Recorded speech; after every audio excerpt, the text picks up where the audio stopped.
నేను డాబా gardens furniture షాపులో సేల్స్ మ్యాన్గా పనిచేస్తున్నాను. నేను ఆదివారం ఏంటిది ఆరాధన మరియు సాయంత్రం తరగతులకు మాత్రమే హాజరవుతున్నాను. సంఘ కార్యక్రమాలు పాల్గొనలేకపోతున్నాను. కానీ నాకు వచ్చిన జీతంతో దేవుని సేవలకు సహాయం పంపుతున్నాను.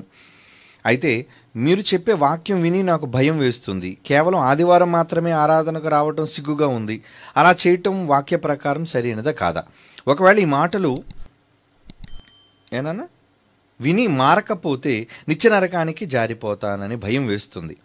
అలాగే నాకు వచ్చిన వాట్సాప్ వీడియోలు సామాజిక మాధ్యమాల్లో షేర్ చేస్తున్నాను. దేవుని మాటలను షేర్ చేస్తుంటే కొంతమంది మాకు పంపవద్దని చెప్తున్నారు. అలాంటి వారికి ఫోన్ నంబర్లను బ్లాక్ చేస్తున్నాను. నా ప్రశ్నలో తప్పులు ఉంటే మన్నించండి. వాక్య ప్రకారం సమాధానం ఇవ్వగలని ఆశిస్తున్నాను. మీరు ఇచ్చే సమాధానం కోసం జైశాలి టీవీ ముందు ఎదురు చూస్తున్నాడు. ఓకే నాన్న లక్ష్మణ్, నువ్వు దేవుని పనిలో సహకారిగా ఉన్నావు. నువ్వు అన్న మాటల ప్రకారంగా నువ్వు శని ఆదివారాలు దేవుని సన్నిధికి రాగలుగుతున్నావు, మిగతా రోజులు దేవుని కార్యక్రమాల్లో పాల్గొనలేకపోతున్నావు అని నువ్వేమీ నిరుత్సాహపడవలసిన పని లేదు. ఎందుకంటే నువ్వు ఒక మంచి మాట రాసావు. ఏమనంటే సంఘ కార్యక్రమాల్లో పాల్గొనలేకపోయినా నాకు వచ్చిన జీతంలో దేవుని సేవకులకు సహాయం పంపుతున్నాడు, అంతే. Very good. నీ కష్టార్జితంలో నువ్వు సేవకులకు నువ్వు సహాయపడితే నువ్వు పనిచేసిన గంటల కాలం వచ్చిన డబ్బు కదా అది నువ్వు సేవకులకి ఇచ్చే వాక్యం చెప్తున్నావు వాళ్ళకి. కనుక వాక్యం చెప్పినందుకు వాళ్ళకి వచ్చిన ప్రతిఫలంలో 100 అంతల ప్రతిఫలాన్ని దేవుడు నీకు ఇస్తాడు.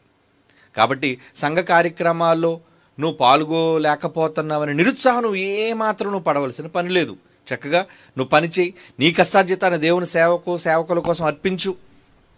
నమ్మకస్తులైన వారికి, దేవుని పని చేసే వాళ్ళకి వాళ్ళు చేసే సేవలను ప్రతిఫలాన్ని నీకు వస్తుంది. కాబట్టి నువ్వు స్వయంగా వెళ్ళి ప్రకటించకపోయినా ప్రకటించే సేవకులకు నువ్వు ఇవ్వడం వల్ల నువ్వు ప్రకటించేవాడిగా ఉన్నావు. కనుక నాన్న, ఇందులో నీకు వచ్చే శిక్ష కానీ నువ్వు చేసే తప్పు కానీ ఏమీ లేదు. నిజంగా నీ కోసం నువ్వు పని చేసుకుంటూ ఏదో ఆదివారం మాత్రంగా గుడిలో కనబడే క్లాసుల్లో కూర్చొని విని వెళ్ళిపోయి నువ్వే దేవుని పనిలో నీ కష్టార్జితాన్ని ఇవ్వకపోతే అప్పుడు నువ్వు నేరస్తుడివి. కానీ నువ్వు ఇచ్చానన్నావు, వెరీ గుడ్.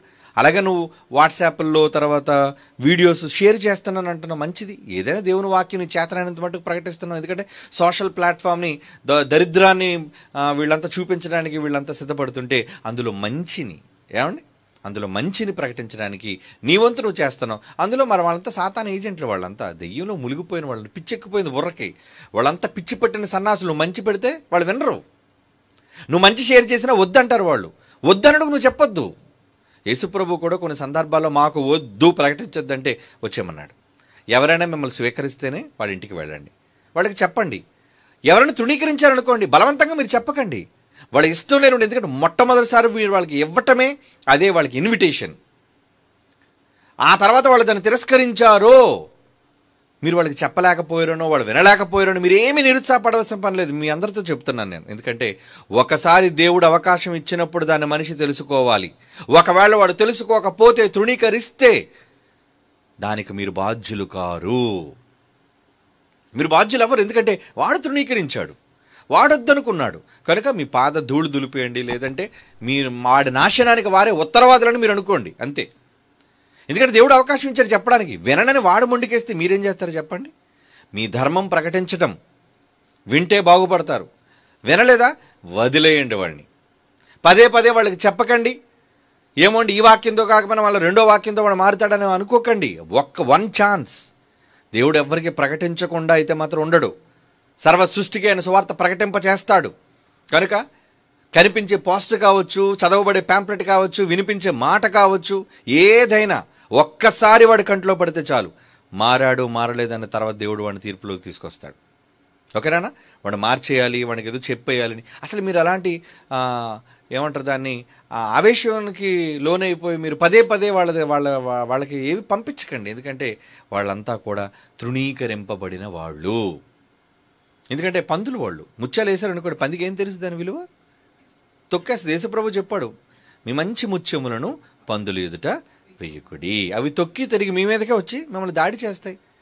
విలువ తెలియని వాళ్ళకి చెప్పకండి. దాన్ని గ్రహించి, ఏమండి నిజంగా చాలా మంచి మాటలు చెప్పారండి, మాకు చాలా నచ్చాయండి, దయచేసి ఇంకొంచెం వివరించండి అని అడిగితే మీరు చెప్పండి. ఏమండి అర్థమవుతుందా? కనుక ఏదో మేము సువార్త ప్రకటించేయాలండి, షేర్ చేసేయాలండి, చాలామంది తొందరపడిపోయి ఇష్టం లేని ప్రాంతాలకు కూడా వెళుతున్నారు. వద్దు.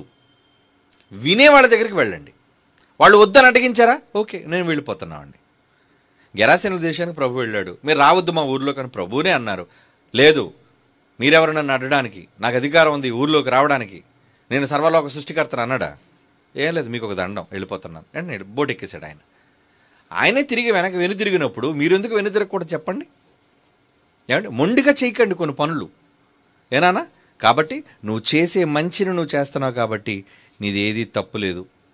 చక్కగా నీ చేతనైనంత మట్టుకు క్లాసులకు రా, వాక్యాన్ని విను, దేవుని మాటలు నీ చేతనైనంత మట్టుకు ప్రకటించు. సెలవు రోజు అవకాశం దొరికింది అనుకో, అప్పుడు దేవుని సేవలో పాల్గో. ఏమండి, డబ్బులు ఇస్తున్నాను కాబట్టి నేను నాకు అవకాశం పాల్గొనక్కర్లేదని అనుకోకండి. అవకాశం దొరికింది అనుకోండి, మీరు వెళ్ళండి, స్వయంగా మీరు పాల్గొండి. మీరు చేయగలిగిన అవకాశం వచ్చినప్పుడు మీ చేతికి వచ్చిన ఏ పనైనా సరే మీరు జారి విడుచుకోకండి. కంప్లీట్గా దాన్ని చేసి దేవుని మనల్ని పొందునాను. ఏనాన్న లక్ష్మణ్?